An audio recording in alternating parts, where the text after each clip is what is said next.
Hey, bonjour tout le monde, j'espère que vous allez bien.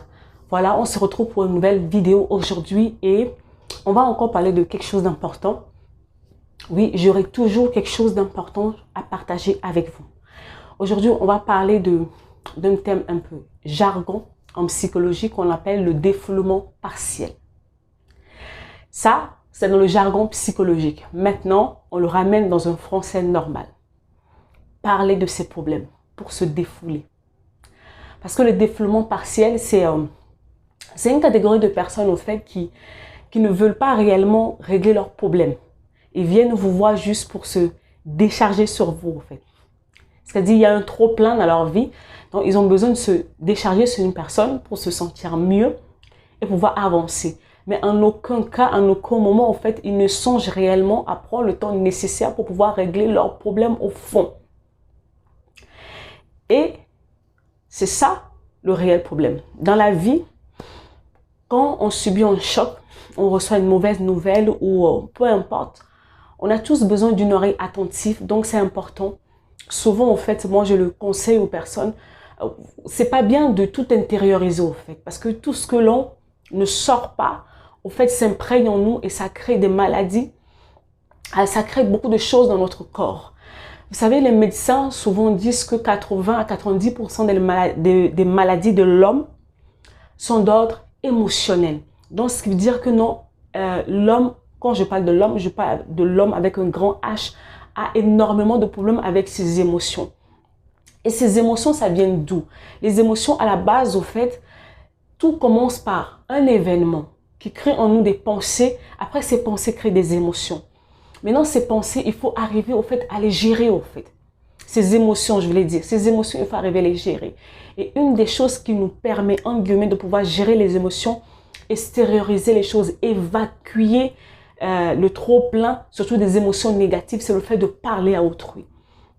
Parler pour avoir une oreille attentive à nous.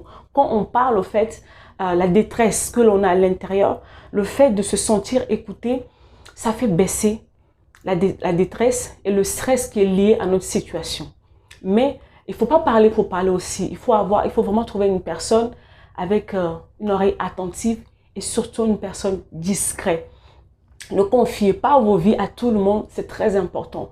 Ne confiez pas les choses importantes de vos vies à tout le monde. Allez chercher des professionnels, allez chercher des personnes qui sont vraiment sages, en fait, qui sont vraiment sages, qui savent fermer leur bouche. Moi, je suis Noélie, je suis conseillère en relation d'aide et mon travail, c'est ça. Pratiquement toute la journée, je passe mon temps à écouter la vie des autres. Je suis comme un médecin, en fait. Parce que je suis un spécialiste de la santé mentale. Donc, pour pouvoir aider une personne, je suis d'abord amenée à écouter la personne parler parce que la personne a besoin d'évacuer. Ça, c'est le premier point. D'autres personnes peuvent trouver une oreille attentive. Et puis, il y a une autre chose aussi qui peut se faire. On peut s'asseoir et puis écrire. L'écrit, vous savez, coucher son histoire sur un papier, c'est comme si on se détachait, on prenait un vis-à-vis, au fait, on prenait de la hauteur par rapport à l'histoire. C'est pour ça qu'il y a d'autres personnes, quand ils vivent des choses traumatisantes dans leur vie, vous allez voir que non, ils écrivent au fait des livres sur ça. Pourquoi ils le font? C'est pas forcément pour publier leur vie, non. Au fait, c'est pour se soigner, c'est pour exorciser la peine, c'est pour vraiment se cicatriser au fait la douleur. Soit vous trouvez une oreille attentive, ou soit vous prenez le temps, le courage nécessaire de coucher sur papier au fait votre ressenti et les choses au fait par lesquelles vous traversez. Mais pour toute chose, c'est le premier pas. En parler, c'est le premier pas. Il y a d'autres situations, il suffit juste de parler, on se sent mieux. Et puis il y en a d'autres, il faut aller plus loin. Et beaucoup s'arrêtent au fait de parler. Il y a d'autres problèmes au fait, il faut aller plus loin que parler. Après avoir parlé, après tu t'es senti mieux, maintenant, il faut se remettre en question, il faut pousser plus loin. Qu'est-ce que j'ai pu faire qui m'a ramené au fait dans cette situation? Comment je peux faire la prochaine fois pour ne plus me retrouver dans la même situation? Essayez de voir plus loin au fait. Ne vous contentez pas Je ne dis pas que c'est pour tout le monde. Il y a une catégorie de personnes qui est en train de m'écouter. Il ne te suffit pas au fait de t'arrêter à parler sur ce que tu as vécu. Il faut aller plus loin. Plus loin, te poser un certain nombre de questions. Ça va se remettre en question, en fait, pour dire comment est-ce que j'ai pu me retrouver ici. Et après avoir eu les réponses à cette question, on prend maintenant comment je peux dire ça?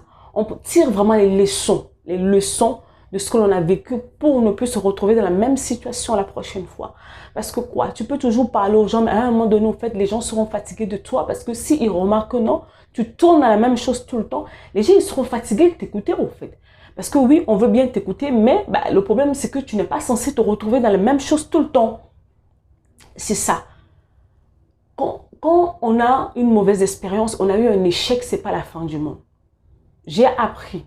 Après avoir appris, je tire des leçons pour ne plus me retrouver dans la même chose. C'est là où tu grandis. Là, tu atteins vraiment l'étape de la maturité. On devient mature pas en répétant les mêmes choses, pas en répétant les mêmes échecs, pas en répétant les mêmes erreurs, mais d'avoir tiré les leçons qu'il faut pour ne plus retomber dans les mêmes travers la prochaine fois.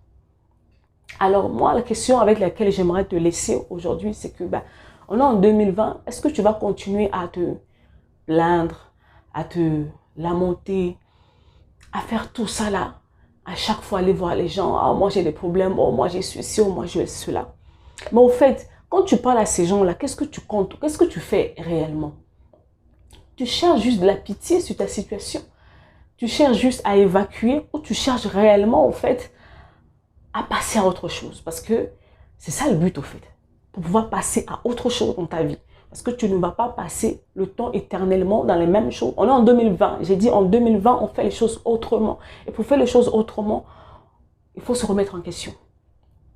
Il faut se remettre en question. C'est vraiment important. C'est capital. C'est déterminant. Parler de ces problèmes, oui, je suis d'accord. Mais après, il faut passer à autre chose. On ne ressasse pas les mêmes choses. Tu perds du temps, au fait, à tourner dans la même chose. Parce que pendant que tu es là, en fait, tu dis, tu répètes ton histoire, tu ressasses ton histoire. En fait, on n'avance pas. C'est l'une des choses, au fait, sur laquelle je pousse mes élèves, au fait, mes patients, en fait, en accompagnement. On ne va pas là, au fait, à ressasser le passé, à ressasser ce qui s'est passé. Oui, ça s'est passé. Ok. Mais maintenant, on va où, en fait? C'est quoi la suite? Tu dois décider de la suite. Et la suite vient quand tu te remets en question. La suite vient quand quand tu tires les leçons pour apprendre à faire les choses autrement. Parler de ces problèmes, oui. Mais aller plus loin pour ne plus répéter la même chose, c'est encore mieux. Voilà, je suis ta sœur Noélie. Je suis conseillère en relation d'aide. J'accompagne les personnes qui ont vraiment des problèmes d'ordre émotionnel assez sévères, qui n'arrivent pas au fait à avancer dans la vie. Alors si en 2020, au fait, tu es fatigué de te retrouver dans les mêmes choses et que tu ne comprends pas, si tu as des comportements dysfonctionnels que tu as au quotidien, que tu ne comprends pas, je suis la personne qu'il te faut. Écris-moi, on va se fixer un rendez-vous pour voir. Parce qu'en réalité, dans tes comportements, au fait, se cachent des choses. Se cache une histoire, se cache une blessure, des blessures, se cache plein de choses, au fait. Et quand tu arriveras à mettre les mots sur tes comportements, là, tu peux pouvoir avancer, au fait. Alors, je te souhaite une bonne journée et à la prochaine. Au revoir.